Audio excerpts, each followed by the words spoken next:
A paz do Senhor Jesus, seja mais uma vez bem-vindo ou bem-vinda ao canal do Estudo Bíblico José Carlos Maciel. Meu nome é José Carlos e para mim é um prazer ter você aqui inscrito no nosso canal. Agradecendo a você que tem curtido, comentado, continue fazendo isso. Se você achar que precisa melhorar alguma coisa, você também deixa a sua sugestão aí, amém?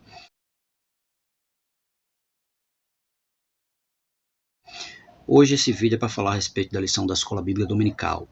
Encerramos o terceiro trimestre de 2021 com a lição O Plano de Deus para Israel em meio à infidelidade da nação, as correções e os ensinamentos divinos no período dos reis de Israel. Essa foi a lição do terceiro trimestre.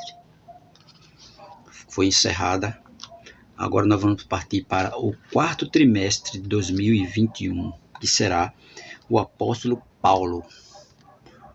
Essa é a próxima lição do quarto trimestre de 2021, o apóstolo Paulo. Lições da vida e ministério do apóstolo dos gentios para a igreja de Cristo. A nossa lição ela é comentada pelo pastor Elienay Cabral. 13 lições, como é de costume. Primeira, o mundo do apóstolo Paulo. Segundo, Saulo de Tarso, o perseguidor. Terceiro, a conversão de Saulo de Tarso. Quarto, a vocação para ser apóstolo. Quinto, Jesus Cristo e este crucificado, a mensagem do apóstolo. Lição 6, Paulo no poder do Espírito. Lição 7, Paulo plantador de igreja. Lição 8, Paulo discipulador de vidas. Lição 9, Paulo e sua dedicação aos vocacionados. Lição 10, Paulo e seu amor pela igreja. Lição 11, o zelo do apóstolo Paulo pela sã doutrina. Lição 12, a coragem do apóstolo Paulo diante da morte. Lição 13, a gloriosa esperança. Essas são as 13 lições para o quarto trimestre de 2021. E você que é professor de escola dominical, você que gosta de incrementar a sua lição, de colocar um conteúdo a mais, bom também para você, olha. O apóstolo Paulo, procura os pregadores como Paulo, o livro do pastor Ciro Santos de Borne, que é muito bom também, para incrementar a lição. E também Paulo, o príncipe dos pregadores, também, do pastor Ciro Santos. Todos esses livros, você junta com a lição e traz uma aula muito boa para os seus alunos. E hoje, fazendo um comentário a respeito do apóstolo Paulo, antes da lição, né, vai dizer assim: estudar sobre Paulo é uma grande satisfação, bem como uma grande responsabilidade, pois poderíamos deixar de enquadrá-lo no pedestal que ele merece estar, ou poderíamos exagerar a ponto de obscurecer os demais personagens que fazem a história da igreja. A história de Paulo é narrada em Atos capítulo 7, versículos 58 a Atos 28 a 31, e ao longo de suas cartas no Novo Testamento. Segundo o reverendo Hernán Dias Lopes, nenhuma pessoa, exceto Jesus, deu forma à história do cristianismo como o apóstolo Paulo. Ele foi o maior bandeirante do cristianismo, seu expoente mais ilustre, seu arauto mais eloquente, seu embaixador mais ilustre, embora tenha experimentado fome e frio, suportado cadeias e tribulações, passando os últimos dias numa masmorra e enfrentando o martírio por ordem do imperador insano, sua vida ainda inspira milhões de pessoas em todo o mundo. É claro, a vida de Paulo ainda inspira milhões de pessoas em todo o mundo, porque ele foi um dos maiores pregadores do evangelho depois de Cristo. Mesmo ele passando por várias dificuldades, mas não deixou de pregar o evangelho. Continuando, vai dizer: depois que teve o encontro com Jesus na estrada de Damasco, ele passou por uma transformação de vida, de caráter e de pensamento. Sua conversão extraordinária foi um divisor de águas, não só em sua vida, mas também na história da humanidade. Antes dessa extraordinária experiência, foi o maior perseguidor do cristianismo. Seu zelo sem entendimento levou a perseguir implacavelmente os cristãos, é claro, porque ele era zeloso da lei. E ele achava que o que ele estava fazendo era o certo, mas quando ele teve um verdadeiro encontro com Cristo, ele percebeu que estava tudo errado. Ele estava indo contra Deus, né? Ele achava que era aquilo que ele devia fazer, porque ele era entendido na lei de Moisés. Mas, quando houve um verdadeiro encontro com Cristo, ele mudou. Vai dizer: mas depois de sua conversão, tornou-se o maior arauto da história do cristianismo. Sua vida foi vivida sempre com grande ardor e paixão. Seu zelo pelo evangelho fez gastar-se sem reserva pelos cristãos. É claro, o zelo dele pelo evangelho fez ele gastar sem reserva. Ele não se preocupava com a vida dele, só preocupava só em fazer a obra de Deus. Mesmo antes de se tornar cristão, suas ações eram significativas. Sua perseguição frenética aos primeiros cristãos, seguida da morte de Estevão, deu início a um processo de obediência por parte da igreja a ordem de Cristo para pregar o evangelho em todo o mundo. É claro que quando começou a perseguição, os discípulos se espalharam e começaram a pregar o evangelho por todos os cantos, né? Porque enquanto isso eles estavam parados, mas quando houve a perseguição, houve a morte de Estevão, aí eles se dispersaram e começaram a sair para pregar o evangelho. O encontro pessoal de Saulo com Jesus transformou a sua vida. Após esse glorioso encontro, nunca deixou de ser intensamente dedicado, e toda a dedicação de Paulo foi direcionada à pregação do evangelho. Claro, toda a vida dele, ele viveu em função do evangelho, em função de fazer a obra de Cristo, aquilo que Cristo determinou a ele, né? Antes, ele vivia fazendo as obras da lei, né? Achando que o que ele estava fazendo era a vontade de Deus, mas não era, porque ele era zeloso da lei. Mas quando ele teve um encontro com Cristo, ele se gastou e se deixou gastar pelo evangelho de Cristo, fazendo aquilo que Cristo ordenou a ele. Certamente ele foi o maior evangelista, o maior teólogo, o maior missionário e o maior plantador de igreja de toda a história do cristianismo. Plantou igreja nas províncias da Galácia, Macedônia, Acaia e Ásia Menor.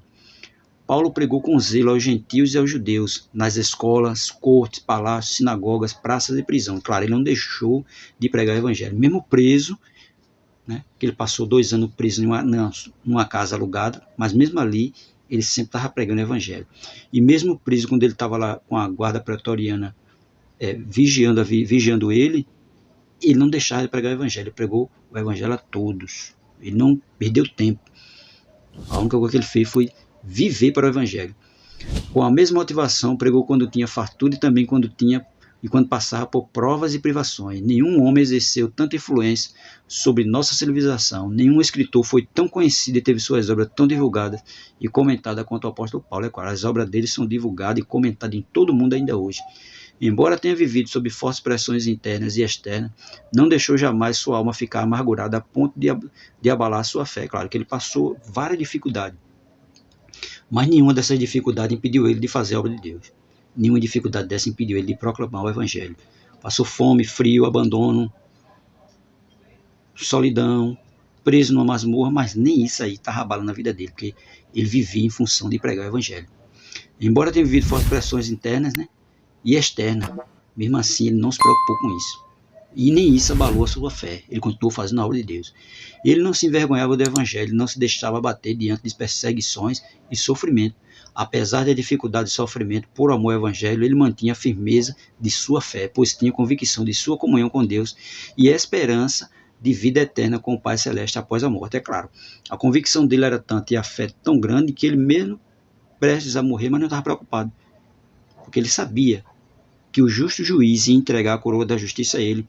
Você vai ver lá isso em 2 Timóteo capítulo 4, versículo 8, que ele deixa bem claro ali, que já estava próximo do martírio, mas não estava nem preocupado. Ele ainda queria que Timóteo fosse visitar ele, levasse para ele a capa, os livros que ele queria ainda estudar, mesmo prestes da morte, mas ele ainda queria estudar. Não estava preocupado com isso. Sua formação religiosa no judaísmo. Como todo judeu, ele recebeu uma educação familiar e também na sinagoga, estudando algumas disciplinas seculares, além do Pentateuco, aprendeu o hebraico e certamente o aramaico, provavelmente entre o final de sua adolescência e início da sua juventude. Paulo foi de Tarso a Jerusalém para ser instruído pelo mestre fariseu mais reconhecido da época, Gamaliel, Atos capítulo 22, versículo 3. Gamaliel foi um membro do Sinédrio, um dos rabinos mais respeitados em Jerusalém. Veja que ele foi estudado aos pés e educado aos pés de Gamaliel, né? E um grande rabino da época, muito famoso. A religiosidade e o rigor ao cumprimento da lei o transformaram em perseguidor dos seguidores de Cristo. Entretanto, entendendo estar fazendo a vontade de Deus. Ele entendia como sendo um cumpridor da lei que estava fazendo a vontade de Deus. Naquele momento ele entendia isso. 1 Coríntios, capítulo 15, versículo 9, Gálatas 1, capítulo 1, versículo 13 e 14, Filipenses, capítulo 3, verso 6. Com todo o seu conhecimento intelectual e religioso, Paulo teve a experiência mais profunda com Deus no caminho para Damasco, Atos capítulo 9. Ali ele teve um encontro com Jesus Cristo e conheceu verdadeiramente o Deus que ele pensava conhecer, claro, porque ele pensava conhecer Deus, mas ele não conhecia de verdade. Ele veio conhecer, mesmo tendo todo o ensinamento da lei que passaram para ele, mas ali não era um conhecimento verdadeiro, era um conhecimento só literário. Mas quando ele teve um conhecimento verdadeiro foi quando ele teve um encontro com Cristo e Cristo falou quem realmente Cristo era. Mas vai dizer sua formação educacional e ministerial. Como o judeu da diáspora, também recebeu a educação helenista em uma escola grega. Tarso era uma cidade importante e tinha uma das 3 maiores universidades do mundo na época. Dela saíram vários filósofos da escola estoica e manteve a tradição retórica até o século II d.C. Quanto à sua formação ministerial, após a sua conversão no caminho para Damasco, ele se dirigiu à Arábia, Gálatas 1:17. Em seguida retornou para Damasco e ficou nesta cidade por 3 anos, Gálatas capítulo 1, versículo 17 e 18. Depois subiu para Jerusalém e ficou ali por um período de 15 dias na companhia dos apóstolos Pedro e Tiago, Gálatas capítulo 1, versículo 18 a 20. Depois ele viajou para Síria e Cilícia, Gálatas capítulo 1, versículo 21. E após esse período de preparação foi enviado pela igreja de Jerusalém juntamente com Barnabé para Antioquia. O apóstolo não era um aventureiro. Ele teve um longo processo de capacitação antes de assumir maiores responsabilidades do ministério. É claro, ele foi trabalhado primeiro por Deus. Ele tinha um bom conhecimento de grego, de hebraico, de aramaico, da lei, do Antigo Testamento, mas tudo isso juntou com que ele tinha Jesus trabalhando na vida dele, orientando cada vez mais ele. Depois daquilo ali foi que ele foi enviado para fazer a obra missionária. A legitimidade do seu apostolado. Quando escreveu aos Gálatas, Paulo afirmou que o seu chamado, a exemplo de outros profetas do Antigo Testamento, se deu quando ele ainda estava no ventre de sua mãe. Isso não quer dizer que o apóstolo sabia desde o início que seu chamado seria com os gentios. Não, ele não sabia, ele só veio saber depois. Mas que Deus, na sua presença, já o sabia. Claro que Deus sabe de tudo. E Deus já sabia que Paulo ia ser, separado para pregar o evangelho aos gentios. Paulo asseverava que entendeu o seu chamado quando Deus Pai revelou a ele o seu próprio Filho. Tá vendo? Quando ele teve a revelação de Cristo, ele entendeu que ele ia ser separado para pregar aos gentios. Jesus, porque Deus revelou a ele a seu Filho Jesus. Dessa forma, ele argumenta que não fora chamado pelos apóstolos, mas pessoalmente pelo Jesus ressurreto, defendendo assim a sua legitimidade do seu apostolado. Esse relato é relevante quando se avalia a autoridade do seu apostolado e de seus escritos, inspirado pelo Espírito Santo. Ele defendia a legitimidade de seu apostolado quando era questionado pelos falsos mestres. Estes queriam denigrir a sua imagem e sua mensagem, é claro. Os falsos mestres, como sempre, ele quer fazer isso, denigrir a mensagem, e denigrir a imagem daqueles que proclamam o evangelho. E com Paulo não foi diferente. Muitos falsos mestres tentaram denigrir a imagem dele e a mensagem dele, mas não conseguiram. Por quê? Porque a mensagem dele era divina, mensagem do céu, e inspirada pelo Espírito Santo de Deus. Que neste trimestre venhamos a compreender lições maravilhosas e os efeitos extraordinários deste muito digníssimo e destemido embaixador do cristianismo. E que as lições do seu frutífero ministério, seus exemplos de fidelidade, lealdade e resiliência venham fortificar nossa maturidade cristã e espiritual, é claro, porque Paulo é uma inspiração para todos nós. Por tudo quanto ele fez, por tudo quanto ele sofreu, por tudo que ele passou em prol do evangelho, é uma inspiração para todos nós e um exemplo a ser seguido.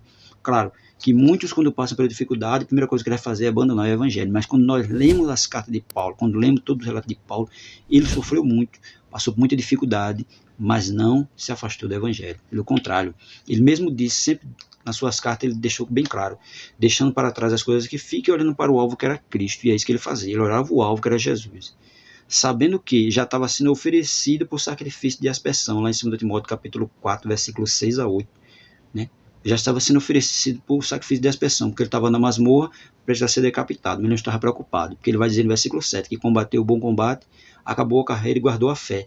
Ele combateu um bom combate dentro das regras que o combate exigia a ele, naufrágio, açoite, apedrejamento, aflições, abandono, traição, passando frio, passando fome, tudo isso o combate exigiu dele, e ele travou o combate legitimamente, sem reclamar, sem ficar frustrado, sem ficar triste, sem entrar em depressão, feito muitos entram, não. Ele seguiu em frente.